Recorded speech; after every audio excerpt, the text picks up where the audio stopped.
வீட்டின் பின்பக்கத்தில் முகத்தில் காயங்களுடன் சடலமாக கிடந்த பெண். அக்கம் பக்கத்து வீட்டுக்காரர்களிடமும் உயிரிழந்த பெண்ணின் மகளிடமும் விசாரணை. வழக்கையே திருப்பி போட்ட போஸ்ட்மார்ட்டம் ரிப்போர்ட். மகளே பெற்ற தாயை கழுத்தை நெரித்துக் கொன்றது அம்பலம். பெற்ற தாயை மகள் கொலை செய்தது ஏன்? நடந்தது என்ன?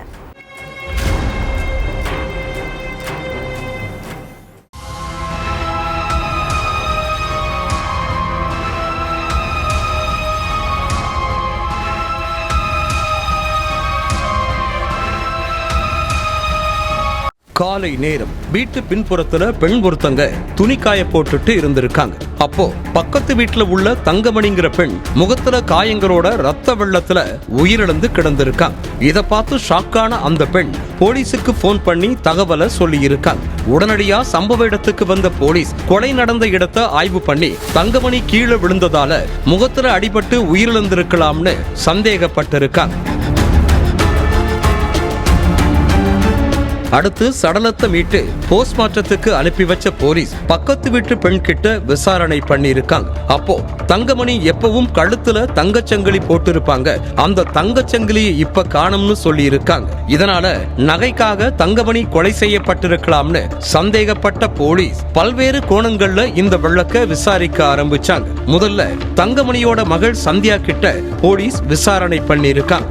அப்ப எங்க அம்மா தவறி கீழே விழுந்து முகத்துல அடிபட்டு உயிரிழந்துட்டாங்கன்னு சொன்ன சந்தியா அடுத்தடுத்த போலீஸோட கேள்விகளுக்கு முன்னுக்கு பின் முரணா பதில் அளிச்சிருக்காங்க. இதனால சந்தியா மேல ஒரு கண்ணை வச்ச போலீஸ் போஸ்ட்மார்ட்டம் ரிப்போர்ட்டுக்காக வெயிட் பண்ணிட்டு இருந்தாங்க. மறுநாள் வெளியான போஸ்ட்மார்ட்டம் ரிப்போர்ட்ல தங்கமணியோட கழுத்துல காயங்கள் இருந்ததா குறிப்பிட்டு இருந்துச்சு. இதனால இத கொலைன்னு கன்ஃபார்ம் பண்ண போலீஸ் திருன்னு முடிச்சிட்டு இருந்த சந்தியாவை தங்களோட கஸ்டடியில எடுத்து விசாரிக்க ஆரம்பிச்சாங்க. அதுலதான் தங்கமணி ஏன் கொலை செய்யப்பட்டாங்க, என்ன காரணம் அப்படிங்கிற முழு தகவலும் கிடைச்சிருக்கு. கேரளாவில் உள்ள முண்டூரை சேர்ந்த தங்கமணிக்கு 45 வயசுல சந்தியான்னு ஒரு மகள் இருக்காங்க. 5 வருஷத்துக்கு முன்னாடி சந்தியாவுக்கும் அதே பகுதியை சேர்ந்த ஒருத்தருக்கும் கல்யாணமாக இருக்கு. ஆரம்பத்துல இவங்களோட திருமண வாழ்க்கை மகிழ்ச்சியா தான் போயிட்டு இருந்திருக்கு. ஆனா நாள் போக போக கணவன் மனைவிக்கு இடையில ஒரே சண்டையும் சச்சரவுமா இருந்திருக்கு. எந்த நேரமும் 2 பேரும் சண்டை போட்டுக்கிட்டே இருந்திருக்காங்க. இதனால கணவரை பிரிஞ்ச சந்தியா தன்னோட தாய் வீட்டுல வசிக்க ஆரம்பிச்சிருக்காங்க. அந்த நேரத்துல தான் சந்தியாவும் அதே ஏரியாவை சேர்ந்த 29 வயசான நிதின்கிற இளைஞரும் பேசி பழக ஆரம்பிச்சிருக்காங்க. முதல்ல நார்மலா பேச ஆரம்பிச்சவங்க அதுக்கடுத்து தங்களோட போன் நம்பர்களை பரிமாறிக்கிட்டு பகலா பேச ஆரம்பிச்சிருக்காங்க. இந்த பழக்கமே இவங்களுக்குள்ள தகாத உறவா மாறியிருக்கு. சந்தியா தன்னோட தாய்க்கு தெரியாம நிதின் கூட பீச் பார்க் ஹோட்டல்னு ஊர் சுத்திட்டு இருந்திருக்காங்க.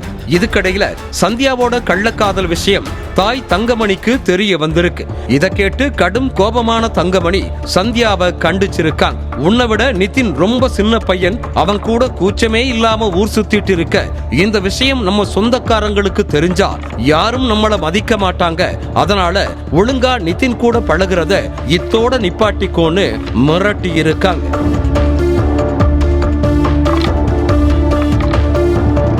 ஆனா தங்கமணியோட பேச்ச சந்தியா காது கொடுத்து கூட கேட்கல.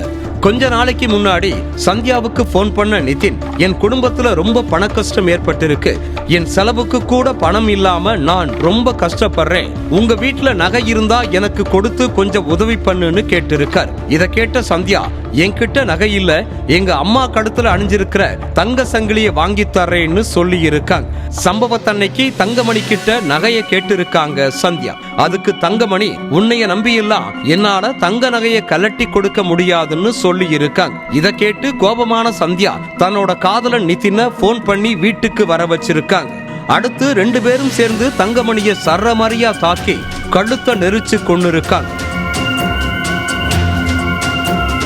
அடுத்து முகத்துல சரமாரியா தாக்கி தங்கமணி தவறி கீழே விழுந்து முகத்துல அடிபட்டு உயிரிழந்த மாதிரி நாடகமாடி இருக்காங்க. விசாரணையோட முடிவுல எல்லா உண்மைகளையும் தெரிஞ்சுக்கிட்ட போலீஸ் நிதினையும் சந்தியாவையும் அரெஸ்ட் பண்ணி இருக்காங்க.